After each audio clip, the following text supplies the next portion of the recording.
you're only the best if you stay humble. The moment you become proud, then you're not the best anymore. Now, the business, in a way, is a child and something that you're growing so that it becomes this mature thing that plays a great role into the world. I would say be way humbler about what you don't know and be more passionate about what you do know. The website would never exist if they couldn't sell links. And that's, for me, the main differentiator. If this site would exist and run a business, whether they sold links or not, which is not really what they're doing, entertaining a guest placement for a fee because... In today's episode, I'm going to sit down and talk to Alejandro, the CEO of Get Me Links. Get Me Links is a link building company, but in today's episode, we will nitpick the whole link building industry from a sales and marketing perspective, as well as leading a company as a chief executive officer. So every link is technically a citation of a paper in a website linking to another paper in another website. In a real academic paper, you need the citations for your paper to be valid. There's a lot of stories here, and let's get straight into the episode. All right, welcome everyone. Today I have a really special guest with me, Alejandro from Get Me Links. And I've known Alejandro for close to 2 years from Dynamite Circle. He's super fun, super ambitious, and it's an honor to have you on the show, Alex. How are you? It's an honor to be featured. Hello, Annie. How you doing? I'm great. So for everyone's mind, right now, the both of us had been through 10 plus hours of work, and it's a Thursday night. So please excuse our fogginess, but I think that will make the conversation even more fun. On this show, we would like to explore your career and how you have got to where you are today. And before we start digging down into the details, would you like to introduce yourself and your digital marketing background? Sure. So my name is Alejandro. I'm originally from Spain, though I lived in Southeast Asia for the vast majority of my adult working life. We'll get there. How the heck I landed here. And I've been doing SEO for, God knows now, 2016, do the math, 9 years, I think, by accident. And then I've continued by demand kind of thing. And yeah, we can get into the details of the journey if it does actually interest you, or I hope the audience may not. You never know. You actually never know what's going to be of interest to the audience, right? You just got to say stuff out there and somebody's like, oh, that was a very interesting thing. And that was the randomest comment I did on the whole podcast, but I'm glad you find it interesting. And that might serve as an introduction to me. This is moi, okay? If you guys say, I hate it, jump now out the call. And how did you land into Get Me Links? So Get Me Links was originally founded by Gary Wilson, who is now running a real estate company. And I think I got to know you around the time you took over Get Me Links. What was that decision? It was a weird one. I was a client of Get Me Links. I was running my own affiliate site portfolio that was doing well in a very boutique SEO company where we were doing everything in-house because I loved all the technical content, etc. Right? I sincerely, that was what got me in love with SEO. I just couldn't figure out links. Like so much details. I got so many penalties by doing links wrong. You know, like pardon my language. Can we curse on the podcast? Yes, you can. Okay, a bit late to us, but I said, screw it. I'll hire somebody that's good. And the guys had a good reputation, so I started buying links from them, and I was happy. And then eventually, the point where the company changed hands, right? The people who actually bought the company were involved with Onfolio. And the founder of Onfolio was the guy that actually opened the doors to me to this world, Don Wells. And so he gave me my very first online job. I started doing marketing, running his paid media, funnels, etc. This is 2017, right? A long time ago. And he said, hey, we know you're in this space and we like to work together again. Do you want to do sales for Get Me Links? Right? We put together some, let's say, management team in place. He says, sure, I'll sell links. Sounds easy. I know why I buy them. I was literally coming from the opposite side and I like the product. And then we started working together for a couple of months. It went well. And there were some things like, and somehow things were done internally with the team, with the product and everything like, oh, we could do this. And I started pitching things up to the owners and they look at me like, do you want to do all of that? Like, yes, just like, cool. Then you go and run this thing and go and implement all of these different things. And that's kind of like how I actually end up managing the company. That wasn't the original goal. The original goal was for me to represent it, go to conferences, speak and be a bit of like a brand ambassador, VP of sales kind of thing. But very quickly they're like, oh no, okay, you're the right person actually to do it, which still to this day, I'm every day working to own the seat, let's say. I think it's very different, right? When you haven't founded or owned the company, where like, because I don't own it, right? So every day for me is like, I have to do everything in my power to be worthy of the seat, of the helm, right? As in, it's mostly primarily towards the company, towards the team, and towards the customers, right? Yeah. So to summarize, I know your journey was, so you already had experience doing affiliate marketing. You were buying links from Get Me Links, and somehow you were hired by Dom Wells, who bought Get Me Links. Is that correct? Am I It's following? incorrect. So it was bought by a private equity firm, and Okay. they Onfolio was kind of like in the mingle to help them manage their business afterwards. But Onfolio didn't buy it outright. Okay. And because you were with the right person at the time, you had the experience, they were initially giving you the sales role to further grow the company. And instead of sales, you were drawn into a direct manager slash CEO role. Is that how it worked? Yeah, it was a weird case of giving off facts for 16 hours a day every single day, and eventually, very quickly, you're like, "There's more to do," and it was just so much there to do that wasn't being done. Like, I'll do it if you give me the power, I'll do it, and I'll be very happy to. So, I but see. There yeah, are that so was many wasn't the plan. questions here. Yeah, I That got. wasn't my plan at all. It's a lot more So work, now that but I'm telling you. I now understand your role and your experience. There's two aspects that on this show I would love to explore with you. One is the selling aspect, like representing the product, finding customers, which is sales and marketing. And then the other aspect is the leadership role that you do day in, day out. And how you said every day you are proving why you're worthy to be on that seat. So that we're gonna focus on this too. I'm gonna like double down on these two topics now. Let's start with selling links. So it is our industry, people have a sometimes very negative way of looking at link sellers. And my colleague did tell me that there are specific countries if you go to, then they absolutely hate links, which is like, okay, it's weird to me, right? But I'm here to hear people out. How did you face that challenge? When people be like, no, buying links is black hat, I don't like it, don't even talk to me, and then they just straight up discriminate you from this because of your role. Insane. So many thoughts there, so many different branches that we could actually go through for the same question. Very many valid answers. Okay, so let's put some bases first, right? First off is the general impression of the industry around link building as a whole. And then we can also enter on the impression from the customer side. So from the industry in general, anyone who is worth the salt in SEO knows that link building is the 80 of SEO. The reality, though, is that the other 20% is a condition sine qua non for the 80% to actually kick in. So if your site's technical foundation is garbage, and if your content is really not worth ranking because it doesn't even meet the basic places in which Lorem Ipsum text would actually rank if you have the keyword in the right places, and there's a few gentlemen that we both know that have actually demonstrated that's how documents work sometimes. If those things aren't even in place, you can build the best links in the planet and things won't really click, right? And then of course you still have brand signals and user signals, which are now making the algorithm a lot more complex and harder to cheat because they work at the same speed, let's say, right? Still, links has been the origin of how Google works, right? It's what built the idea of PageRank, on which Google was built on top of, and from there everything is history up until today, right?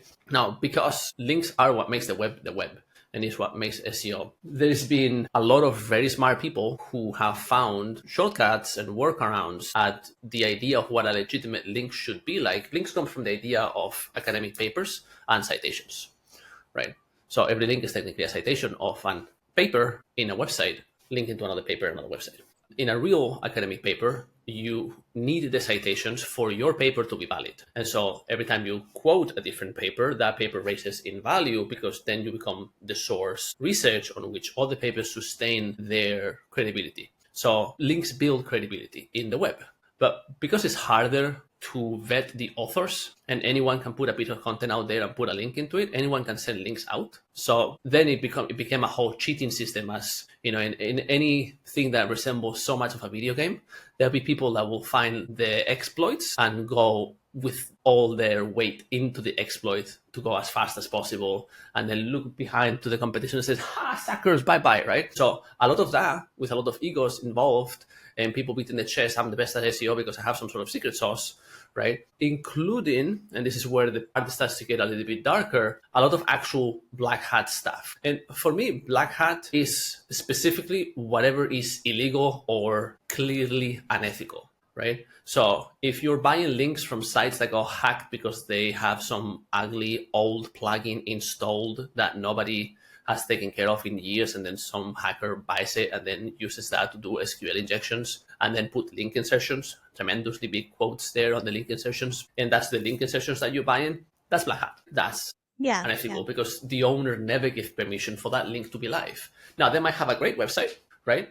But they're just unaware that the links have been injected there in those places, right? Or if you buy it from some junior editor that doesn't care, I hate the word VA. I've never used it in the way that everybody uses it. I'll use it only for reference. For me, a VA, virtual assistant, is Copilot, is ChatGPT, right? For me, there's always been real assistants that work online, and they happen to be in places that historically other countries have made smaller and taken resources from, and now we just do that in a modern manner.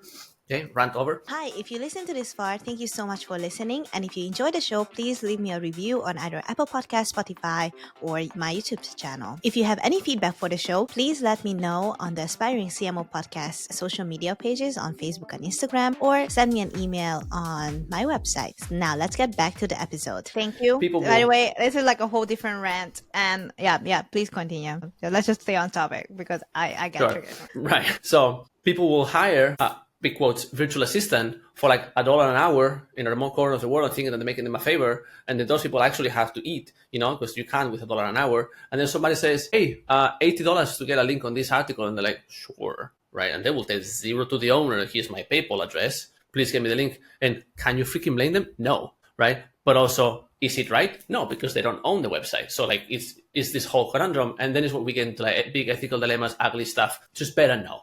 Right. Let's not do that stuff. But because so much of that stuff is being done and automatically created websites, living exclusively for the purpose of manipulating ranks, never for the purpose of putting anything of value out to the end users, you and me, the people that go and Google stuff because we have real problems and we need solutions. Like, oh, my pipe just burst. Do I fix my floor? Do I have to hire somebody? What's a realistic quote for water damage? I just had that 2 weeks ago, right? On my bedroom, the pipe on the toilet broke, and then my bedroom floor is now like this, right? So if I'm having that real problem, I need a real site that's going to give me an answer. But if you can hack it through backlinks that doesn't raise too many flags, or is a bomb that's going to explode in a year from now when the client has already fired me, then it's not my problem. And unfortunately, there's been so many operators in the industry working like that for so long, because the industry, even though it's young, is already mature, right? It has 30 years roughly of history on it. Yeah, it does have a bad reputation. So this is a lot of why I do things the way I do. Get me links to try to get as far as freaking possible from that. Okay, and then, but how are you able to disassociate your brand from this negative reputation or assumption of people? By trying to do as publicly and as earnestly as possible everything that is as far as possible from that. So on sales calls, right, when I'm speaking with clients, I tell them if they have any concerns about the rankings, the safety, and whatever, I tell them, you are not supposed to do this. Okay, you're supposed to publish content and pray that you will be found and somebody will organically decide to link to you. Now, that is very hard, right? That's publish and pray. What we're doing here is publish and promote. You're going to publish really good content, and I'm going to go, and then in your behest, I'm going to go and promote it online. And then some people will want to get paid for entertaining somebody that will publish a guest piece on their site because their site has traffic. They're going to see your site that's advertorial anyway. Now, I'm sending them a piece of content that's good for their own website. It will rank, it will read editorial, everything is basically going to be a native piece that just happens to quote the client alongside 6 or 7 other sources in the mix because the paper needs references, right? So we're going to refer to the client because that's what I'm trying to do, right? Says, and I tell you that Google does like that. However, if you don't do that, can you compete in a niche like payday loans? You cannot. Buy gold for IRA retirement. You cannot do any of those things in any competitive niche. You need backlinks, and everyone knows that, right? If you're in a competitive niche. If you want to rank for, chicken Alfredo recipes and you run a hobbies blog, then yeah, you might compete with that. And even people like that, they have their own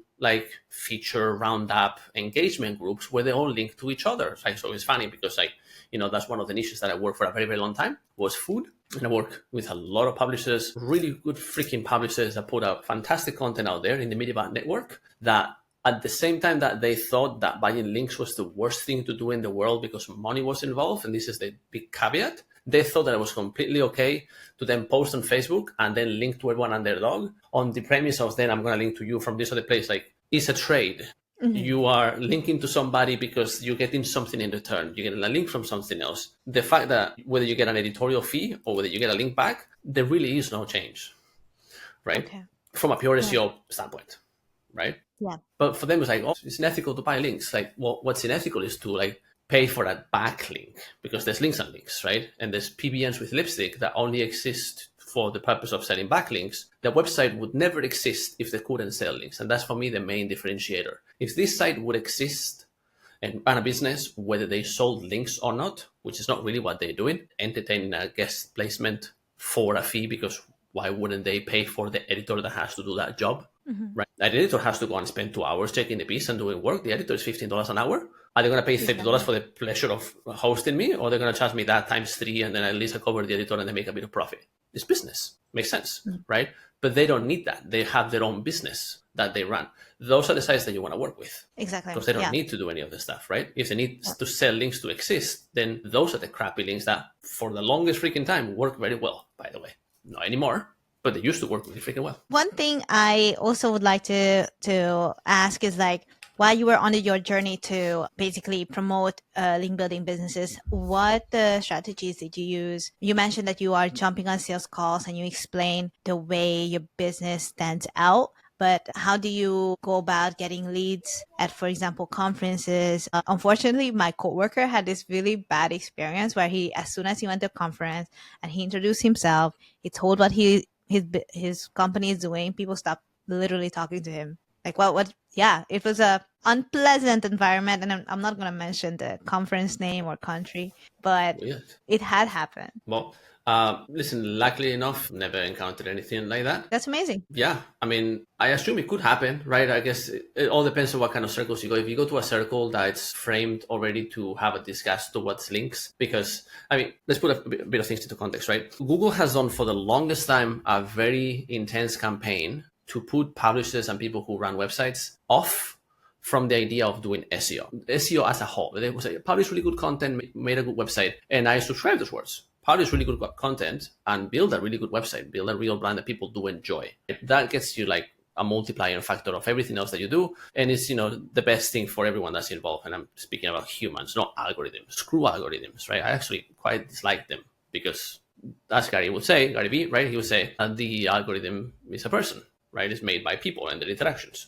But then it has biases depending on the interests of the company, right? So there's things in there. So on saying that, Google has also said, don't do links, don't do that, that's terrible. It's very funny. I did a video that should go live in a couple of days now about, the 5 components of modern SEO. And when one of the slides that I have there about links, I have a capture from Google Search Central from 2000, God knows when, back before I had any white hairs or even knew what SEO stood for, that says, if you want to promote your website, forums and blog comments are a good place where to go, but you shouldn't get links for the sole purpose of passing PageRank because that doesn't work, which is the opposite of what actually works in SEO reality. Any site that has authority will pass PageRank, will make your rank higher. Blog comments and forums will go for your rankings. So Google has always been saying, do the opposite of what works, but do what's good for the internet kind of thing. And then they dish out rounds of manual penalties and they take big PR type of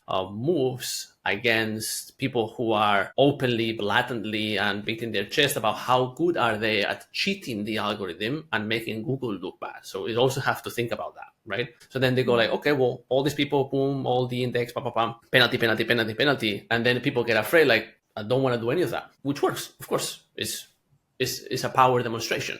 Right, so they're like, okay, I don't want to do any links, right? I got the manual penalties. Because of a manual penalty, I almost lost 50 grand very, very early into my career. I was about to sell a website, right? Got a manual penalty. When I was like discussing it with the buyer, it was 50K on the line. And the guy's like, nah, mate, I'm not doing it, right? I was like, okay, how quickly can I recover this? And actually back at that time, I hired a gentleman by the name of Rick Lomas. This is 8 years ago, I believe, or 6-7 years ago.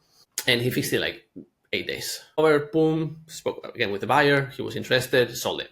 Good, right? So you were able to recover in 8 days. Yeah, and then, kudos to Rick. I just paid attention to what he did, and then from there I learned how to leave my own penalties. I'm forever thankful for people that do really good work because they leave breadcrumbs on what good work looks like, and then you can learn to do it yourself.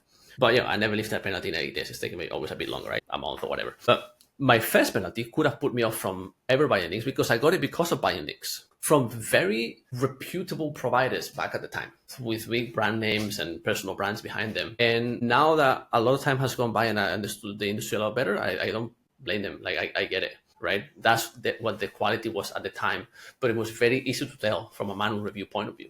So if you ever That's got one, you were insane. wiped. Yeah. So basically, link sellers have now, I guess, 2025, link sellers have should have, the responsibility for these things, right? Like if you show bad quality link, that you actually put your client's website at risk. You have the So responsibility to tell them what's going on, right? So the responsibility is to tell them that one, Google doesn't want you to do this, right? Google doesn't want you to do anything that will artificially improve your rankings, such as getting featured on other websites through means of active promotion, which is fundamentally what link building is. Either you're building connections with journalists or you're sending the funniest speeches in the world, like BB, the link builder does, right? Send some really cool pitches, right? If you ever, you've seen her on stage, as she talks about on her YouTube channel. Or you're really good at sending content that people will like and they will publish, but ultimately you're not supposed to do that, right? It doesn't break any laws, it's all fine, but it goes against what Google says is good SEO,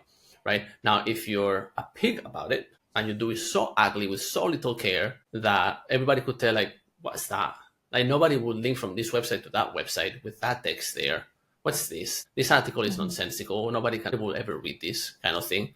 And you build those en masse where a site has 100 different domains and 99% of them are objectively, or with 1 second look at them, garbage, then that's bad, right? So yeah, there's a lot of nuance there in terms like the proportion of okay links to great links that you need to still survive and do great and rank, right? But yeah, your responsibility is to like be upfront with the clients and tell them this, rank this keyword with this URL. Without links, you cannot. The math is out there, right? This is what kind of like build the Get Me Links is the capacity of calculate how many links to build to be number one and then execute that, right? Which any professional good link building agency will do, but we're very vocal about it and we show all the math, right? It's very easy to calculate by DR ranges, by relevance, by the position of the anchor text, all that stuff, right? So it's like, this is what's required. This is what's right now ranking number one. If you don't do that, you won't rank. What's your options? Can you get links to inner pages with digital PR? Most likely not. Mostly homepage. Can you get the yellow pages 3,000 times to like put your collections pages on women's shoes number one? No, you can't. What's your options? Pitch people on fashion and have them link to you and pay them, because everyone wants to get paid because people aren't stupid. They know there's value. So like, there's no, what do you do, right? Exactly. Yeah.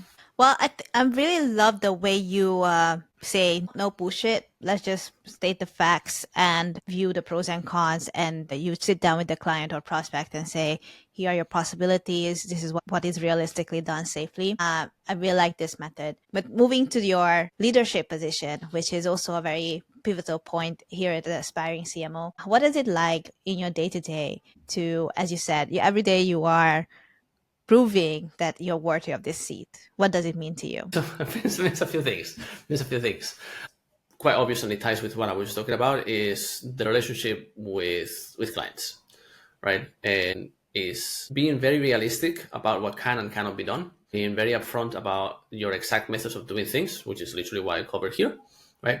You send emails, you get people to say, I'm interested. They tell you it's $100 or $120 or $150 for a link. You pay them. You calculate your cost, you put a few markup, and you sell the link as a link, right? That's the process. And a lot of people bullshit the way around it, which I never understood. Or they tell you that they have some sort of secret sauce where they can get people to say yes in some way, and then they just go and pay the publishers $50, and they just still do what everybody else does. But they put a facade of it's funny enough, anyway, I'm going to get completely detoured here. But yeah, a lot of people want to believe in a lie, like, oh, we have some sort of secret sauce, or, this is 100% white hat. Well, it is white hat because I'm not breaking any laws and I'm telling you exactly what it is, but Google doesn't like it anyway, right? And we do it as cleanly as possible with only real businesses that they themselves have traffic, blah, blah, blah, blah, blah.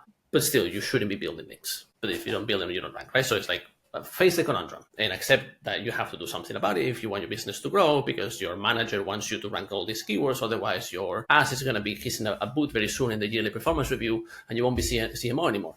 And it's the reality for a lot of marketers out there, right? They have to hit certain things, and there's pressure on them to go and make them happen. They're like, I need to go to a vendor. Vendors will sell them pipe dreams. And that's sad, right? So that's my first place with the clients. We serve about 50% agencies and 50% marketing managers of companies. And for agencies, it's like they need links. They need legit links that they can show happily to their clients, and they need to make a profit. So it's like, how do you make that happen? And the how do you make that happen is, how do I sit with my team, leadership, and everybody else involved in actually building the links and making the product happen, and make sure that one, needs are met, to have everything they need to make a good job. Do they want the job that they're going to do? And do they get it? Do they understand the job? And how can I support them? How can I make sure that people have a good, healthy work environment, that they're excited to show up and do what they have to do day in and day out, which can be very repetitive at times. And you can get a lot of very angry people telling you very colorful things as a way to tell you, no thanks, I'm not interested on your link thing, right? A lot of my link guys see a lot of ugly emails, right? And is there a team environment where people know what their mission is, how that's going to get tracked and reviewed and performed? Is it realistic? Do they get encouraged? Are there bonuses in place? Is there conflict on the workplace? And if so, is somebody paying attention to it between team leads and team members? Right? It's a large team. It's 20 plus people, right? I mean, it's not large. It's tiny for the macro, but already within a team is a little village. So you have to make sure that It's a little village. Okay, that's a good way of saying.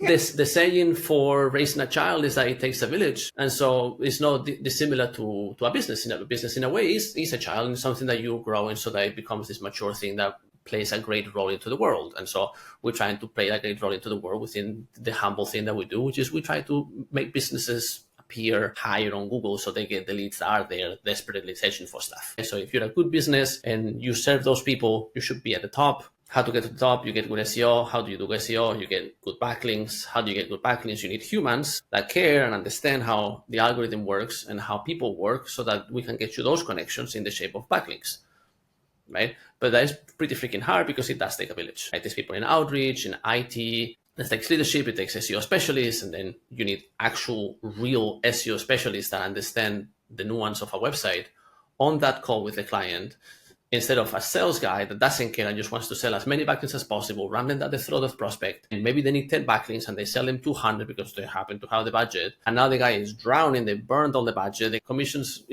are good, that guy is happy. And then the fulfillment team is like, we don't have 200 websites for this niche. This is absurd. And they're like, whoa, let's cut some corners. Horrible, right? So we're trying to do it the right way. And it's hard.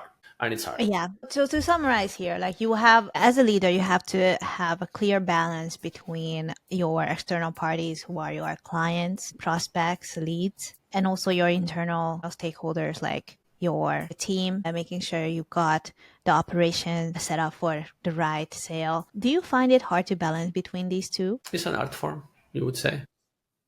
Never found it something that I particularly struggle with, because ultimately it's people on both sides, both the people buying, even if it's a business or B2B business, is humans to humans, and the people doing it. So it's like, what do people want? They want results, they want predictability, they want to feel valued, they want to be heard, they want to be respected, they want to be encouraged, they want to be inspired. And how do you ensure these things? How do you make sure that these values are communicated to the team, the internal part, from the SEO specialist to the salesperson, maybe to the, the outreach person? Yeah. You ought to be very vocal. And when I say very vocal, some people hear it wrong and they think that is just to be bossy about it. No. I mean vocal as in the way that I've been here, which maybe has been a bit excessive. Be thorough about the reasons why things matter.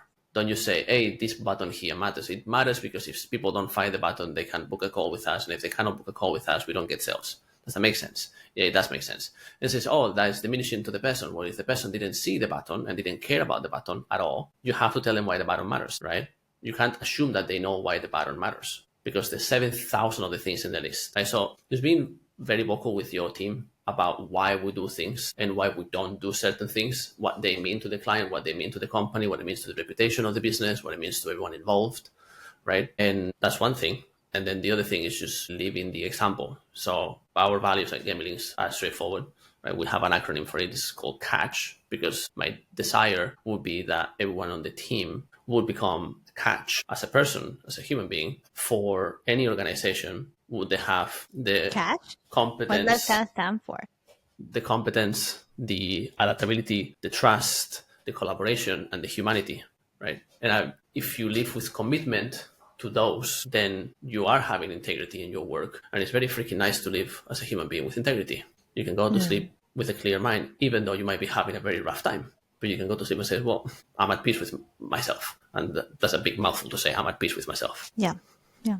Amazing. Well, Alejandro, I really admire, your care to everyone and how you're like the way you hold yourself in the community too. I always very much respected it. By the way, fun fact, the first time I met Alejandro, he was always wearing like this awesome suit. You always wear like this really nice suit. And I was like, why is he doing that in Bangkok? It's so hot, but he looks great. But yeah, but like, figuratively, literally every way, like the way you hold yourself is shows confidence and shows that you care beyond for yourself. I think that's something, I guess, what leaders do. They care beyond just this self, which is why knowing that so much experience you've gone through, so many things you have seen before in life. My last question is, if you were to go back in time, what advice would you give to your younger self? I would say be way humbler about what you don't know and be more passionate about what you do know. And by that, I mean, it took me 9 years in SEO up until really last year to actually start going out there and putting video content and writing content. I did it a few times as a guest for some websites because there was a big gap. So like, sure, I know about site speed. I'll make you an article, right? But a lot of people have built amazing careers just by being very vocal out there and putting LinkedIn posts and blog posts, talking about what they're doing in the day-to-day. And they might be like stage 2, stage 3. But for everyone that's a stage 0 and a stage 1, those guys know a lot.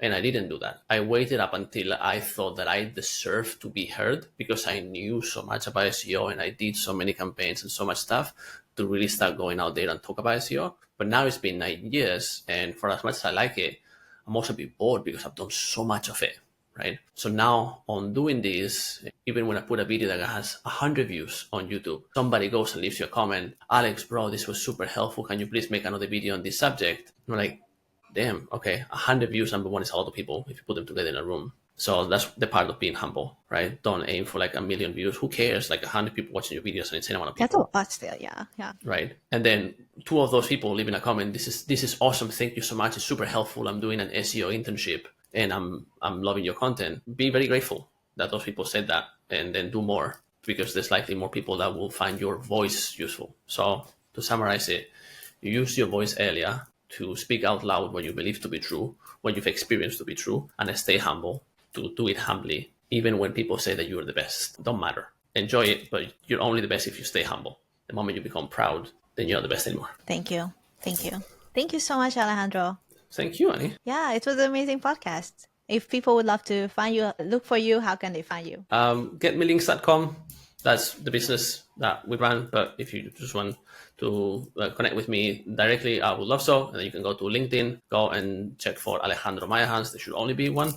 There's very few Alejandro Meyerhans in the world doing SEO, or just send me an email. My email is everywhere. I get pitched 1,000 times a day by people. I'm sure you'll find it. Amazing, Alejandro, or Alex in Gaga style. Love it. All right. I'm super happy you had this podcast, and I hope to see you soon in Chiang Mai. Awesome. Thank you, Annie. Bye.